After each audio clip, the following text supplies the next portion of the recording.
हरियो वन नेपालको धन भन्ने नारा सधैँ चर्चित छ।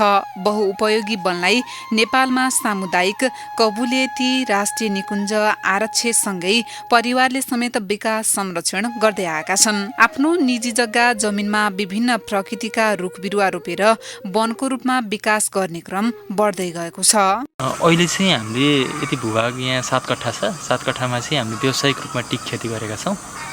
यो लगाएको चाहिँ 4 वर्ष भयो, 5 वर्ष हुँदैछ। अनि यसको उत्पादनको कुरा गर्दाखेरि चाहिँ अहिले उत्पादन लिइसकेको अवस्था चाहिँ छैन। अब 5 वर्षपछि यसले उत्पादन दिन थाल्छ। बारीमा धान लगाइयो, मकै लगाइयो भन्ने जुन सहजताका साथ हामी त्यो उत्पादन चाहिँ बजारसम्म पुर्याउन सक्छौँ, काठको हकमा चाहिँ त्यो समस्या छ। अलिकति कानुनी अडचनहरू त्यो क्रमबद्ध रूपमा एउटा चरण पार गर्दै जानुपर्ने खालको तगत कठिनाइहरू पनि छ। अब जस्तो यहाँबाट हामीले उत्पादन गरेर बाहिर कतै पठाउँछौँ भने त्यसका लागि सिफारिस लिनुपर्ने, सिफारिस लिन वडा वन लगायतको चरणबद्ध रूपमा चाहिँ एउटा प्रोसेस चाहिँ छ, जुन चाहिँ नितान्त झन्झटिलो छ। अनि एक खालको अब यो खालको हामी उद्यम गर्छौँ, यो खालको व्यवसाय गर्छौँ, व्यावसायिक रूपमा नै हामी यस्तो रुख खेती गर्छौँ भन्नेहरूलाई चाहिँ एक खालको चुनौती छ।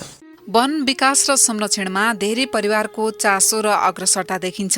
निजी वनभित्रै अन्य खेती पनि गरेर वातावरण संरक्षणसँगै धेरै फाइदा लिन सकिन्छ।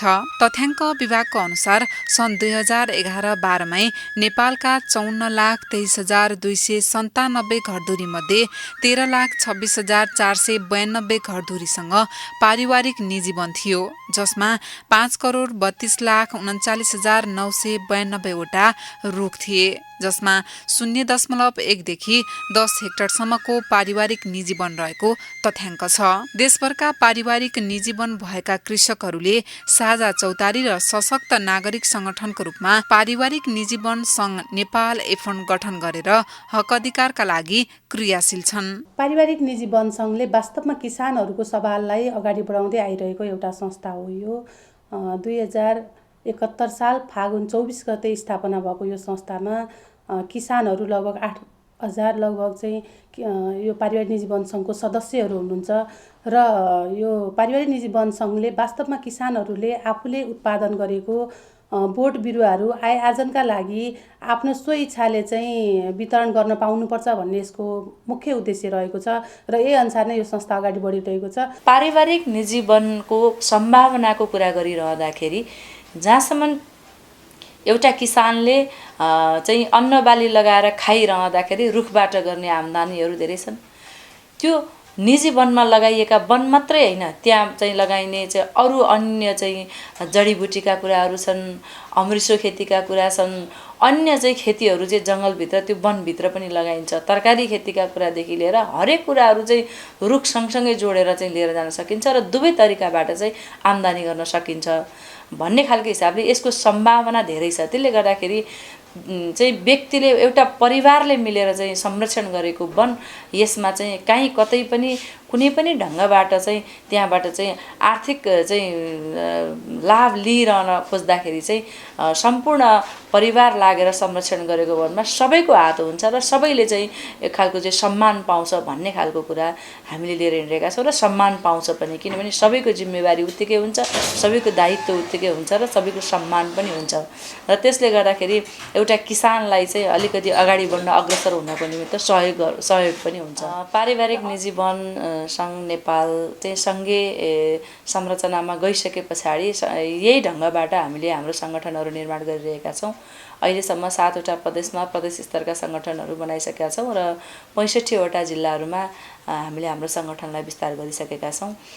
धेरै किसानहरू यसको चाहिँ सदस्य हुनुहुन्छ र यसबाट हुने फाइदाहरूको कुरा गरिरहँदाखेरि जुन किसानले आफूले संरक्षण गरेको आफ्नो खोरिया, आफ्नो पूर्जामा रहेको कान्लामा रहेका रुखहरूलाई चाहिँ कसरी व्यवस्थापन गर्ने, त्यसबाट कसरी आम्दानी गर्न सकिन्छ र आर्थिक सशक्तिकरण हुन्छ र समृद्ध हुन्छ भन्ने खालको चाहिँ एजेन्डा लिएर हामी हिँडिरहेका छौँ। र यो सँगसँगै यसमा हामीले गर्नुपर्ने वन संरक्षणका कुराहरू, नीतिगत कुराहरूलाई चाहिँ अहिले बहस गर्ने हिसाबले हामीले चाहिँ लिइरहेका छौँ।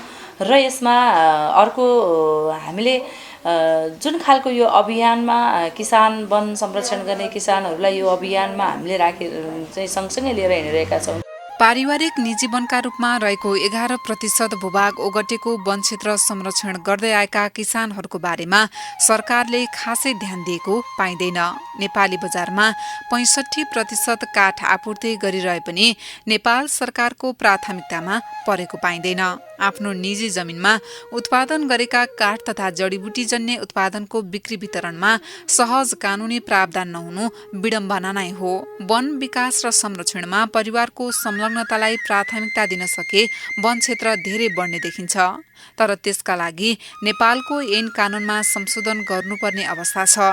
खेतबारीको अन्न जस्तै कृषकले पारिवारिक निजी वनमा उत्पादित काठ सहज रूपमा बेच्न पाउनुपर्ने माग पारिवारिक निजी वन सङ्घ नेपालको छ। र विशेष गरेर यसको कानुनी जटिलताहरूको कुरा गर्नु पर्दाखेरि चाहिँ अहिले चाहिँ हामीले चाहिँ नगरपालिका गाउँपालिकाहरूमा पारिवारिक निजी वन सङ्घ दर्ता भइरहेको छ र यो दर्ता भइसकेपछि चाहिँ किसानहरूले चाहिँ आफूले बारीमा हुर्काएका रुखहरू वितरण गर्नका लागि जसरी अरू चाहिँ बालीहरूलाई वितरण गर्न पाउनुहुन्छ त्यसै गरी वितरण गर्न पाउनुपर्छ भन्ने चाहिँ हाम्रो माग पनि हो र कानुनमा नै यो कुरा उल्लेख हुनुपर्छ भन्ने चाहिँ पारिवारिक निजी वन सङ्घले आवाज उठाउँदै आइरहेको छ। र अर्को कुरा चाहिँ बिमाको कुरा, पारिवारिक निजी वन सङ्घले पनि बिमाको कुरामा चाहिँ सुविधा राज्यले दिनुपर्छ भन्ने कुरा पनि हो। किनभने अरू चाहिँ विभिन्न खालका चाहिँ बिमाहरू कृषिमा चाहिँ विविध खालका चाहिँ पशुपालनहरूका लागि हरेक खालका बिमाहरू छन् र पारिवारिक निजी वन हुर्काउने किसानहरूको लागि चाहिँ पारिवारिक निजी वनको बिमा नभएको कारणले गर्दा राज्यले यो बिमाको पनि व्यवस्थापन गर्नुपर्छ। र अनि अर्को कुरो चाहिँ माटो अनुसारको चाहिँ राज्यले नै बिउहरू अनि बिरुवाहरू उपलब्ध गराउने काम पनि गरिदियो भने चाहिँ किसानहरूलाई धेरै सहजीकरण हुन्छ र पारिवारिक निजी वन सङ्घले चाहिँ महिलाहरूलाई पनि नेतृत्व विकासको लागि धेरै महत्त्वपूर्ण भूमिका खेलिरहेको छ र विशेष गरेर महिलाहरू चाहिँ आर्थिक चाहिँ कृषिमा नै धेरै निर्भर हुने भएको कारणले गर्दाखेरि पनि उहाँहरूले आफ्नो बारीमा लगाएको बोट बिरुवाहरू सो इच्छाले वितरण गर्न पाउनु हो भने महिलाहरूको पनि आर्थिक स्वावलम्बीकरण हुने कुरालाई चाहिँ पारिवारिक निजी वन सङ्घले आवाज बुलन्द गर्दै अगाडि बढिरहेको अवस्था छ। र यसको देशैभरिको अवस्था हेर्ने भने 66वटा जिल्लामा चाहिँ पारिवारिक निजी वन सङ्घको शाखाहरू छन् र अहिले चाहिँ नगर कमिटी गाउँपालिकाको कमिटीहरू पनि बन्दैछन् र प्रदेश पनि 7वटै बनिसकेको अवस्था छ। र बागमती प्रदेशको कुरा गर्नुपर्दा बागमती प्रदेशमा 13वटा जिल्लामध्ये चाहिँ 10वटा जिल्लामा पारिवारिक निजी वन सङ्घको सङ्गठन चाहिँ निर्माण भइसकेको अवस्था छ र हामीले चाहिँ वास्तविक किसानहरू पहिचान गरेर र उहाँहरूले चाहिँ आफ्नो निजी जग्गामा लगाएको चाहिँ बोट बिरुवाहरूको चाहिँ तथ्याङ्कहरू सङ्कलन गर्ने काममा पनि अहिले हामी चाहिँ लागिरहेका छौँ र यसरी पारिवारिक निजी वन सङ्घ आफ्नो उद्देश्य अनुरूपको किसानहरूलाई वास्तविक सेवा सुविधा दिनका लागि चाहिँ आवाज बुलन्द गर्दै अगाडि बढिरहेको संस्था छ। पारिवारिक निजी वन माथिको अधिकार र वनको व्यावसायिकता मार्फत समृद्ध नेपाल निर्माणमा महत्त्वपूर्ण अवसरको सिर्जना गर्न सङ्घले विभिन्न कार्यक्रम गर्दै आएको छ। दैनिक जीवनयापनका लागि प्रयोगमा आइरहेको वनको संरक्षण सम्वर्धन र दिगो व्यवस्थापन गर्दै स्थानीय स्तरमा पारिवारिक निजी वनको रूपमा किसानहरूले वन विकासलाई अभियानको रूपमा अघि बढाइरहेका छन्। वन ऐन कानून तथा विभिन्न नीति नियम सुधारको लागि पहल जीवन्त राख्नु सङ्घको कर्तव्य र जिम्मेवारी हो। पारिवारिक निजी वन सङ्घले स्थानीय प्रदेश र सङ्घीय स्तरमा वन तथा वातावरणको क्षेत्रमा बनाइरहेका नीति ऐन कानूनहरूमा आफ्ना धारणाहरू समावेश गर्न पैरवी गरिरहेको छ। बारीमा रहेको आफ्नो जमिनमा रहेका रुखहरूलाई सजिलै ढङ्गबाट चाहिँ निकालेर व्यवस्थापन गर्न पाइरहेका छैनौँ। सजिलै ढङ्गबाट चाहिँ त्यसबाट चाहिँ आर्थिक लाभहरू लिन पाइरहेका छैनौँ। यो चाहिँ आर्थिक लाभ पाउनुपर्छ, यो सिङ्गो किसानको हो, यो किसानको अधिकारको कुरा हो भनेर हामी हिँडिरहेको अवस्थामा त्यो पूर्ण रूपमा चाहिँ हामीले त्यसको आर्थिक लाभ लिन पाएका छैनौँ भन्ने धेरै किसानहरूको आवाज आज मैले यहाँ बोलिरहेको छु। र अर्को कुरा, जसरी यसलाई चाहिँ सामुदायिक वन उपभोक्ता समूहहरू छन् ती समूहहरूलाई चाहिँ संरक्षण गर्ने चाहिँ जुन व्यक्तिहरू पनि यो पारिवारिक निजी वनसँग चाहिँ आबद्ध हुनुहुन्छ, किनभने उहाँहरूको बारी छ, जमिन छ, खोरिया छ, त्यसमा चाहिँ पारिवारिक निजी वनहरू बिरुवाहरू चाहिँ लगाइएको छ, चाहे चाहिँ फलफुलका हुन्, चाहे चाहिँ ठुला ठुला रुखहरू फर्निचर निकाल्ने खालका चाहिँ बन्ने खालका रुखहरू हुन्, ती रुखहरू चाहिँ लगाएर उहाँले संरक्षण गरिरहनु भएको छ। महिलाको आर्थिक सशक्तिकरण भएको छ, महिलाले एक खालको हिसाबले बोल्न सक्ने क्षमता अभिवृद्धिको कुराहरू चाहिँ पारिवारिक निजी वनबाट भएको छ। र यो पारिवारिक निजी वन संरक्षण गरिसके पछाडि यहीबाट चाहिँ पहिलो पाइला चाहिँ महिलाको अगाडि बढ्छ। सामुदायिक वन समूहहरूको नेतृत्व लिनको निमित्तदेखि लिएर सामुदायिक वन समूहका विभिन्न खालका अध्ययन गर्नको लागि, कार्ययोजना बनाउनको लागि, बैठकमा उपस्थिति मात्रै नभइकन नेतृत्व लिनको लागि चाहिँ पारिवारिक निजी वन सङ्घले चाहिँ एउटा सपोर्ट गर्छ। यो चाहिँ बलियो आधार हो पारिवारिक निजी वन सङ्घ, र अन्य वन समूहमा चाहिँ महिलाहरूले नेतृत्व गरिरहनको लागि पनि यो एउटा बेस हो भन्ने लाग्छ।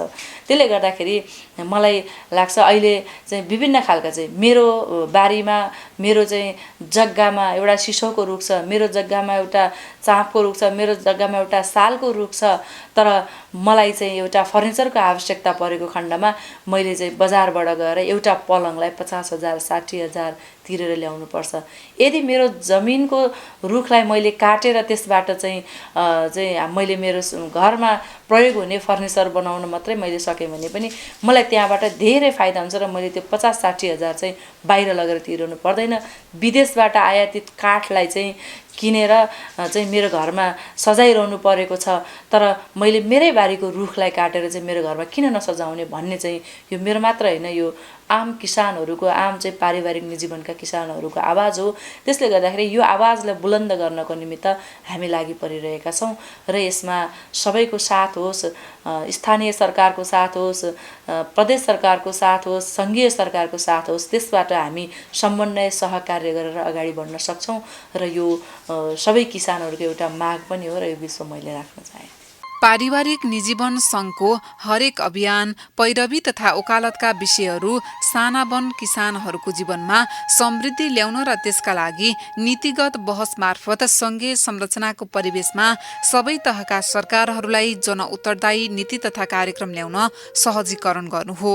साना वन किसानको हक अधिकार सुनिश्चित गर्दै हरित अर्थतन्त्र मार्फत समृद्ध नेपाल, सुखी नेपालीको महान लक्ष्य साकार पार्न पारिवारिक निजी वन सङ्घ प्रतिबद्धता जाहेर गर्दै सम्बन्धित निकायहरू समक्ष जोरदार माग गर्दछ।